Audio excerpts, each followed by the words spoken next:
I think we've talked about this before, but it's so very important to define your objective if you're in the unfortunate situation where you are headed to a trial. Right.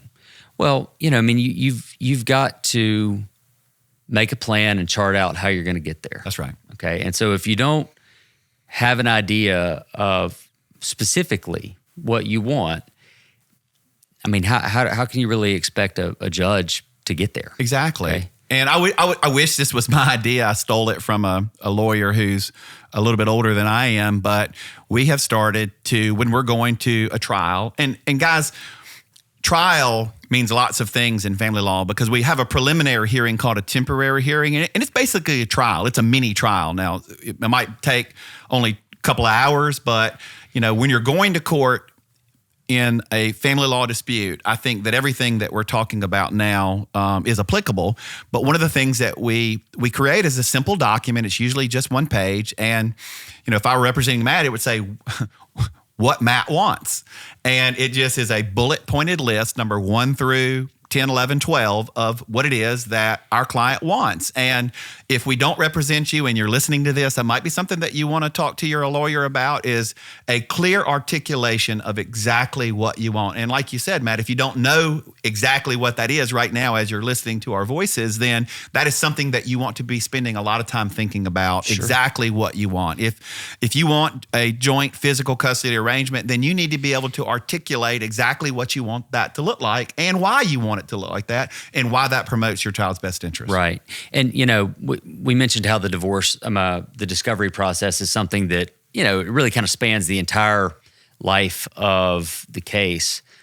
I think that, having a defined set of goals and what you want or what you're looking to achieve out of a case ought to be like discovery, and that it's something that you should start to create at the beginning, and it should be a living, breathing thing that gets tailored and more targeted as you go from day one all the way to the day of your trial. Right, and we've talked about this before. I mean, that's one of the things that I think sets us apart. In the very first meeting, we're going to ask you, what do you want? And of course, that's going to change from the initial consultation to preparing for your trial. But again, there's got to be ongoing dialogue about what it is that you want, what it is that your goals are, what it is that is going to make you as comfortable as possible moving through this this part of your life where it's all about change. Right. And as the information continues to come in, maybe what you want doesn't actually change, but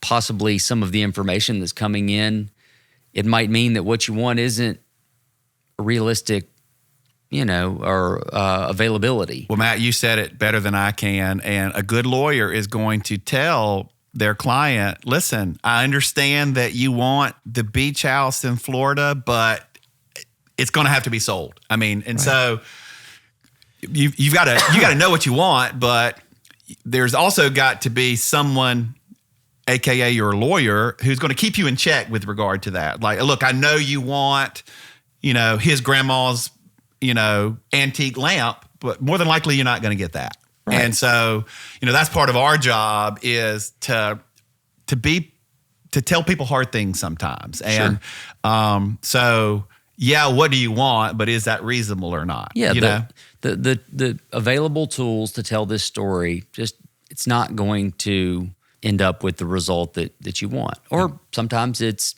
maybe there's more that can be achieved than what you originally thought. Yeah.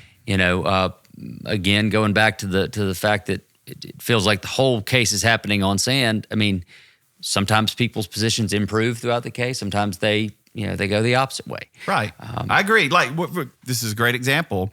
Maybe there's one of the spouses that has a problem with alcohol, for example, but they get in recovery. And as time goes on and they stay sober and they stay engaged in the recovery process, then their position can greatly improve. I mean, sometimes it is a toxic environment that you live in that home, and sometimes you have to break out of that to get healthier and to get better. And so, yeah, absolutely. Sometimes your situation improves, and sometimes the opposite is true. Sometimes you might be the victim of your spouse's bad behavior, but you start making poor choices, or you stumble into a relationship that you never intended to be in. And so, again, things change, and it's important to stay in close contact with your attorney. It's important to resolve as many of the issues as you can.